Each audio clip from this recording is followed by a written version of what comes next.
6, para a pessoa achar rápido aí, tá? No versículo, pode ser do versículo, deixa eu ver, do 9 em diante aqui. Aí já tá bom, tá? Pois mesmo que conseguisse convocar esse pequenino exército, isso seria uma força militar insignificante em relação ao mais pequeno e pior contra as forças armadas do meu chefe. Isso é o rei da Síria falando, o rei da Síria, num cerco que houve na cidade de Jerusalém. E a Rocholeim, Jerusalém, tá? Isso ela ficou sitiada. Isso já é uma sombra apontando porque vai acontecer no fim agora, quando houver o cerco a Jerusalém. O inimigo cerca. O inimigo, presta atenção nessa palavra. A Síria é o inimigo. O inimigo é o Assírio. Ele cerca Jerusalém. Ele tenta destruir a cidade. Sim. Tá? Destruir. Tá? Ainda mais ainda, pensas que eu vim aqui para que se tivesse sido e algo ruim dizer a tomar essa terra? Foi mesmo ele que me disse, vai, destrói-a. Então, Eliaquim, Sebna e Ioá, os nomes vão estar diferentes, porque tá a Bíblia romana, né? Disseram-lhe, por favor, pedimos, presta atenção nisso, que nos fale em aramaico. Sim. Porque entendemos perfeitamente, mas não te expresses em hebraico, visto que não há necessidade que o povo que está sob a muralha, tá, perceba tudo. Mas ele respondeu, o meu chefe quer precisamente que toda a gente em Al-Rusholeim, Jerusalém, tá? Que é a cidade de Jerusalém, ouça isso que estou dizendo, e não apenas vocês. Ele pretende que cada habitante saiba que vocês não se submeterem, a cidade será cercada, sitiada durante tanto tempo, que cada um há de ficar tão faminto, tão morto de sede, que chegará a ponto de comer as suas fezes e beber sua urina. Olha que terrível, olha só o que o chefe da Assírio estava falando para o povo, né? Aqui tem um detalhe interessante, amado. Por que ele manda o pessoal da cidade de Al-Rusholeim, os representantes que desceram para negociar, que era Eliaquim, Sebna e Ioá, que vão estar nomes diferentes aí, que está no capítulo, no versículo 11, tá? Pediram para eles não falar em hebraico, e sim em aramaico. Porque entendi em aramaico, mas as outras pessoas não. Não.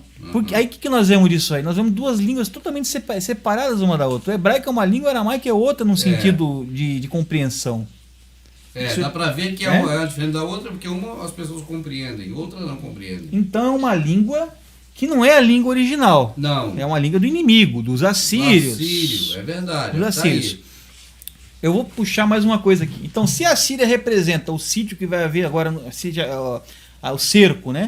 O cerco, que vai haver estado de sítio que vai haver em Al-Rusholeim no final dos tempos, agora na última batalha, né? Magedon. O Assírio representa quem vai cercar, que nós vamos estudar no Apocalipse depois, tá?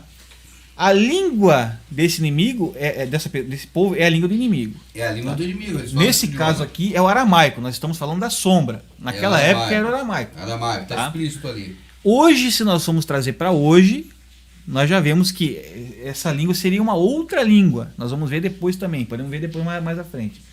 Mas aqui está provado que o aramaico não é a língua deles. Agora eu te pergunto, tá? Vai aparecer aí na tela, tá? Um alfabeto contendo os dois alfabetos que nós conhecemos. Um é o paleo-hebraico. Sim. E o outro é o alfabeto assírio. Sim. Na direita nós temos o alfabeto hebraico, paleo-hebraico antigo, o original, aquele que foi escrito às tábuas da lei. Tá?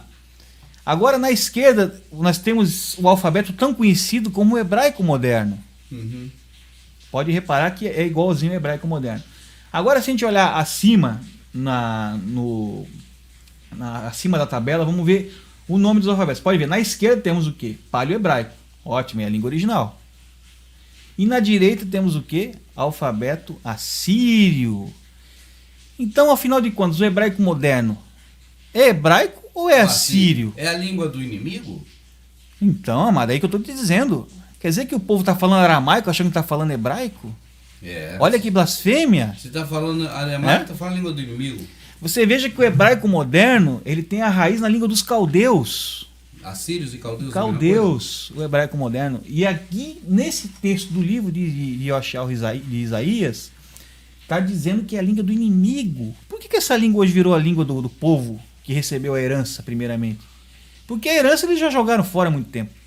Então você veja que a cidade estava cercada e havia um povo no muro, observando o que acontecia fora dos muros. Sim. E aí o houve uma negociação entre o pessoal assírio e o pessoal da cidade de Jerusalém, Jerusalém. Tá? E o pessoal da cidade de Jerusalém pediu que fosse falado no aramaico, no aramaico, porque o povo inimigo estava usando a língua deles, o hebraico. Entendi. E eles pediram que se falasse no aramaico para que o pessoal do muro não entendesse o que eles estavam conversando, as ameaças que eles estavam fazendo para a cidade e tal. E aí que eles pegaram e falaram no hebraico mais alto e falaram ameaça. E aí, pode ler o resto do texto, vocês vão ver que aconteceu isso. Tá? E o que eu quero mostrar também agora, que essa língua era o aramaico, a língua do inimigo. É a língua síria. A língua síria. Tá? Vamos ver qual é a opinião do Eterno a respeito dessa língua? Se ele acha que a língua síria é uma boa... É a língua da herança. Será que é a língua da herança? Que a herança dele é uma. É. Ele não muda. Não. Tá? Os vossos olhos... Isso está no... Perdão, pessoal. Está no capítulo 33, no versículo 17 do mesmo livro. Tá? Um pouquinho antes. Os vossos olhos verão o rei na sua majestade, assim como antes as terras distantes lá no céu. Recordarás esse tempo de terror em que os oficiais assírios, do lado de fora dos muros, contam as suas torres, fazendo estimativas a tudo quanto obterão na cidade conquistada. Sim. Tá? Mas é que de um momento para o outro, eles ir-se-ão. Quer dizer, vão embora. Esse terrível e violento povo, com a sua língua estranha e incompreensível, era uma língua estranha e incompreensível, desaparecerá. Aramaico. Eles estavam falando aramaico. Então por que hoje o alfabeto assírio hoje faz parte da língua hebraica moderna? É uma boa pergunta. Na verdade, a língua hebraica moderna não é a língua original. É a língua síria. É uma língua criada para esconder a verdade, assim como nós sabemos aí. Agora eu quero ver quem vai contestar isso, porque isso aqui não está aqui na escritura. E a pessoa pesquisa os alfabetos que vai ver. O arcaico não existe mais. Eles deveriam estar escrevendo através do hebraico arcaico. E não estão mais escrevendo através do hebraico arcaico. Tá certo? Então é isso aí. Então hoje, trazendo para a sombra de hoje. Vamos trazer isso. Isso é uma sombra. Eles trocaram a língua original por uma falsa. Tá? Hoje isso acontece no novo concerto. Qual é a língua que impera hoje no sistema religioso? A língua que imperatriz? Bom, eu sei que quando eu era evangélico da Assembleia, o pastor dizia, porque no original grego, eclesia, era o grego. Grego. Hoje nós temos o grego imperando. E o grego e o latim, na verdade. Né? Mas o grego é o que mais aparece, né? O latim fica mais restrito a Roma lá. Mas o grego ele imperou. Mas a própria Roma também usa o grego com bastante assim intensidade no que eles praticam lá, né? Tá certo? Grego e latim, Grego e latim. Então, nós temos também um texto aqui, tá? Quer ver? Aqui no livro de Joel, tá? Eu vou abrir pessoal, abre no livro de Joel, que o nome verdadeiro é Yaúl. Né? Yaúl. Tudo Yaúl, que é El no final, é Daniel. Tudo Joel, que tem El está paganizado pela Babilônia de Nabucodonosor pelo aramaico, que virou a língua do judeu hoje. Tá? Então o judeu adotou uma língua que era a língua do inimigo no tempo que eles eram um império separado, ainda com a língua deles própria. Tá? Então você veja aqui, ó. No livro de Yaúl, no capítulo 3 ali, no versículo 5, se não me engano, eu vou abrir aqui, nós já vamos ler agora. Tá? Veja aqui. Visto, isso mesmo, exatamente isso que eu falei, tá? Yaúl, Joel, capítulo 3, versículo 5. Visto que levas a minha prata e meu ouro e as minhas coisas desejáveis e formosas, e as puseste nos vossos templos pagãos. Sim. Tá? Ó, eles estão o ouro, aquilo que é dele foi levado para templos pagãos. E vendeste os filhos de Al-Rudá e os filhos de Jerusalém, de Judá e Jerusalém, né? Aos filhos dos gregos. Explícito aí grego, hein? Ele usa o grego, tá vendo? Para apartar para longe de mim os seus termos. Quer dizer, então, use Al-Rudim, deixar os gregos entrar, né, naquilo que era a herança deles. E tá até hoje, né? Na verdade, aramaico e grego. Hoje entrou tudo. Hoje eles usam sinagoga para definir o lugar onde eles se encontram. Eles também praticam. A palavra Hamashia, que é o ungido, tem a origem na palavra Hamartia, que é mártir no grego. Bom, acabamos de ver que no livro de Joel que ele não gostou muito que venderam as propriedades dele para os gregos, né? Não gostou muito desse negócio, não. Ele deixou avisado já no livro de Joel que não gostou. E agora, como é que fica a Septuaginta nisso tudo aí? Complicou para a Septuaginta, né? É. E engraçado que isso aí foi lá antes antes do nosso Messias chegar, né? 150 para 200 anos antes, mais ou menos, né?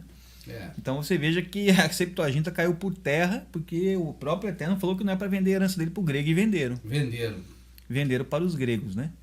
E aí já estava começando já a mistura.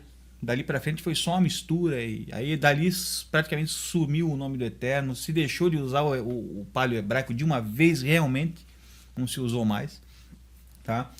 E também o aramaico tomou conta do antigo hebraico, o aramaico, e se misturou, se mesclou. Então hoje tem um sincretismo, hoje nós temos uma língua sincretizada do aramaico, que se diz que é um hebraico. Tá entendendo? Mas o verdadeiro já era. Mas tem um pouco do hebraico arcaico lá? Tem, é como o irmão diz da Bíblia, né? A Bíblia contém a escritura. A mesma coisa acontece com o hebraico moderno. Ele contém um pouco do palio hebraico, do original, nos sons. Porque, afinal de contas, o alfabeto ele tem as mesmas letras escritas de forma diferente, mas os sons são alterados para ocultar a verdade. Tá? Então, a pronúncia, o que aconteceu? Quando eu até não queria entender se foi por uma questão de temor de massoretar a língua da aliança verdadeira, ou foi o próprio Eterno que resguardou a língua. Pode ter sido uma coisa ou outra. Né? Isso aí é até interessante. Mas eles só tiveram coragem de massoretar, botar os massoréticos, que são aqueles sinais que os massoretas colocaram no hebraico para poder sair as vogais, em cima desse hebraico que surgiu do aramaico. No hebraico moderno. Aí esse foi massoretado. Isso foi depois da vinda do Messias, já lá pra frente. Então você pode ver que é uma coisa bem nova. Porque até o tempo dele, que ele andava por ele, falava aquele, né? Falava o antigo. Entre eles ali era o antigo, o verdadeiro. Eu não vejo o Criador. Até porque quando nós vemos ali o emissário Shaul, Paulo, falando que foi chamado e escutou a voz do Messias falando com ele, falou em hebraico, tá lá no livro de Atos. Tá lá explícito. Escutei a voz falando em hebraico. Agora eu te pergunto, o que é hebraico? É aquilo que nós vimos no livro de Isaías ou é o aramaico? É o hebraico. Sim, só que, hebraico. Agora, por que hoje está se falando o aramaico, praticamente o aramaico? Inclusive a escrita está aramaica e as pronúncias estão aramaicas. A língua do adversário. A língua do adversário. Mas também o símbolo do adversário. Se você for ver o símbolo, também é o de Baal. Exatamente. Então hoje o que está acontecendo? Estão dando todos os... estão entregando tudo a Baal. Na verdade. Inclusive, que é uma língua... O aramaico é uma língua de caldeus, né? Daquela região ali. E eles absorveram aquela língua como língua deles. Tá? Estão ensinando aos povos essa língua como verdadeira. E não é essa língua verdadeira. Talvez a gente nunca conheça essa língua totalmente a verdadeira, porque eles têm a chave e não entram onde Jesus entrar. Eles conhecem, o povo de lá, os ortodoxos conhecem essa língua com certeza, né?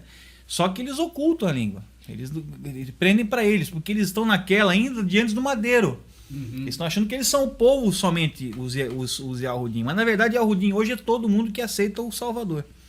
Tá entendendo? Então eles estão prendendo aquilo que o Messias falou, está se cumprindo à risca. Eles têm a chave e não entram, deixam outro entrar. Eles estão com a herança lá resguardada. O que venderam já se paganizou tudo. E o que tem está lá escondido. Entendi. Tá entendendo? O pouco que eles têm está lá escondido. Então eu vou ler um textozinho aqui do profeta Sofonias, Zaftanyahu, né? Para a gente ver aqui o que acontece. Ó. Porque o irmão tinha falado de Baal e da idolatria, né? Vamos ver aqui, ó. Esmagarei, está no capítulo 1, no versículo 4 já aqui. Deixa eu só confirmar aqui uma coisa. É isso mesmo. Esmagarei Yahudá e Yerushalayim sob meu punho fechado. Esse é o que eu estou falando. Já foi destruído lá Yerushalayim ou está lá ainda a cidade? Está lá hoje. Está lá, Jerusalém está lá ainda. Só que isso aqui não aconteceu, né? Assim, de ela ser totalmente esmagada, não. Sob meu punho fechado, destruir todo o resto das pessoas que adoram a Baal.